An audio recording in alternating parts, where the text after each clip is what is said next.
So today my topic is, in whatever situation, I am to be content. And this is taken from Philippians chapter 4, verse 11 and 13. So, let's first answer the question, what is to be content or what is not to be content? Contentment is not the fulfillment of everything you want, but it is the realization of how much you have. I'll repeat that. Contentment is not the fulfillment of everything you want, but it is the realization of how much you have, whether physical or spiritual. Now, don't get me wrong. Contentment doesn't mean that you don't desire anything. It just means that you simply made a conscious effort to be happy and thankful, to be thankful for what you have right now. For example, I am single and I desire in the future to get married. However, I am also thankful for the opportunities that my singleness has afforded me. Amen. Because there is a difference of an unmarried woman and a married woman. Yes. In 1 Corinthians 7:34 speaks to that. So I am going to enjoy and be thankful in my single state until I transition. Praise the Lord. Praise the Lord. Now, don't get contentment be confused with happiness. It's different. Happiness refers to a state of being happy or feeling of pleasure.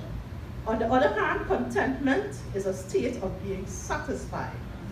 The main difference between happiness and contentment is, while happiness is an emotion which is short-lived, contentment refers to a state which is long-term.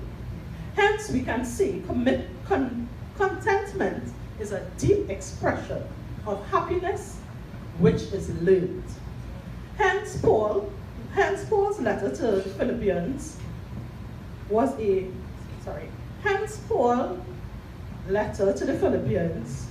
stated, "For I have learned in whatever state I am to be content."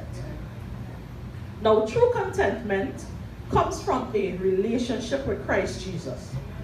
Paul continued in the verse 13, after lamenting about his various states, whether he was full, he was hungry, he was abased, he was abound, he noted that he can do all things through Christ Jesus that strengthens him. So contentment is a relationship with Christ. It is clear that Paul had a Christ-centered relationship with the Lord, no matter his situation.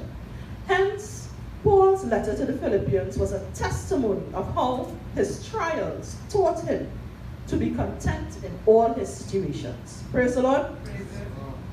Now, it is impossible for the natural man to truly be content without God.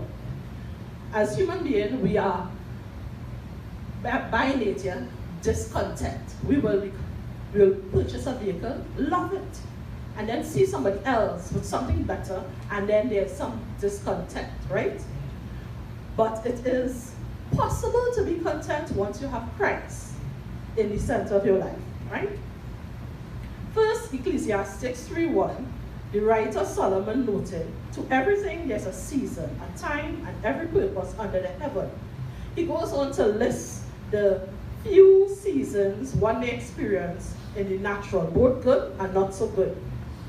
Now, I'm here to tell you, whatever season you find yourself in, know it is for purpose.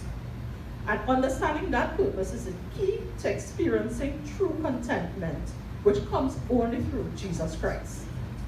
So trust God to guide you through that season.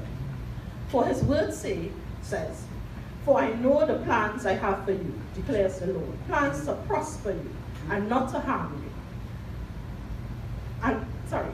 And not to harm you, plans to give you hope for the future."